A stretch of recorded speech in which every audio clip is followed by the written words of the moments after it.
Hi everyone, today I'm gonna introduce the verification tool SiRi, which is designed for interrupt-driven programs in embedded software.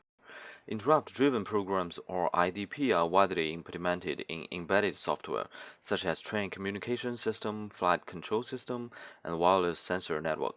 Generally, you can think IDP as a set of interrupt handlers, including interrupt service routine, or ISR, and deferral. ISR runs like preemptive callback functions, while deferral is posted into a first-in, first-out queue. Additionally, IDP may interact with hardware while registers. And all of this makes the bad news that verifying IDP is hard in practice. We have built SiRi, a verification tool for IDP. The idea behind is twofold.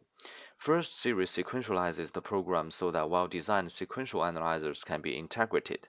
Second, SiRi reduces the state space by eliminating invisible preemptions. To run SiRi, we first put the IDP program in the configuration file to a sequentializer.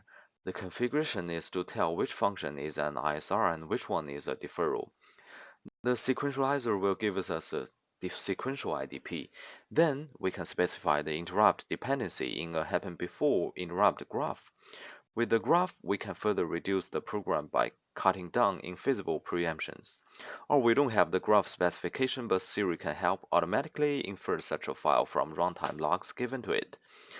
The reducer will perform the reduction and send the reduced IDP to a sequential analyzer, which can be any tool.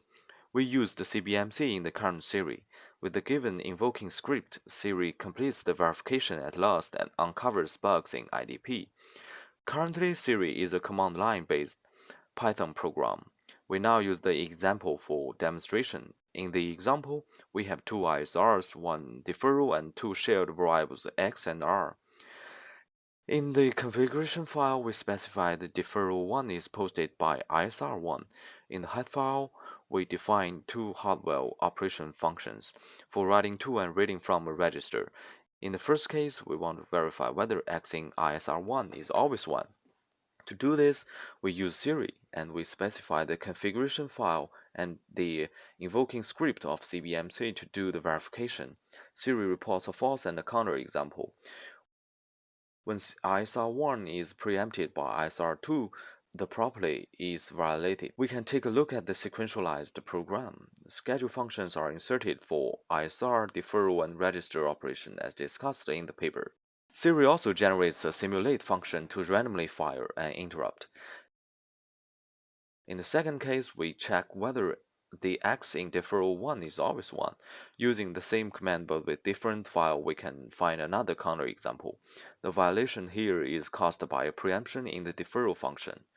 In the last case, we want to check whether a read from the register can guarantee to load the same value as a preceding write. SiRi tells that this cannot hold because the register can be updated by hardware between the two operations.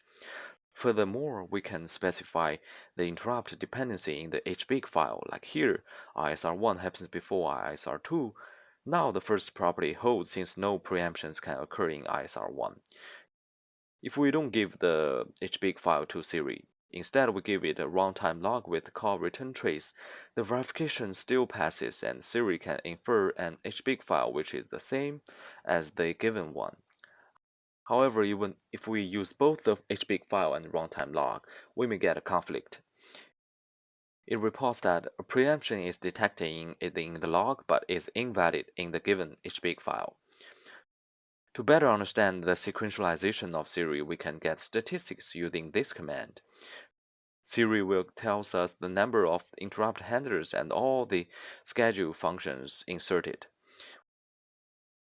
We have also applied SiRi on a non-trivial industrial IDP, which is standardized by IEC. In 7 instances of verifications, SiRi helped improve the efficiency by at least 18% and identify 3 previously unknown bugs. That's all for SiRi. Thanks again for watching.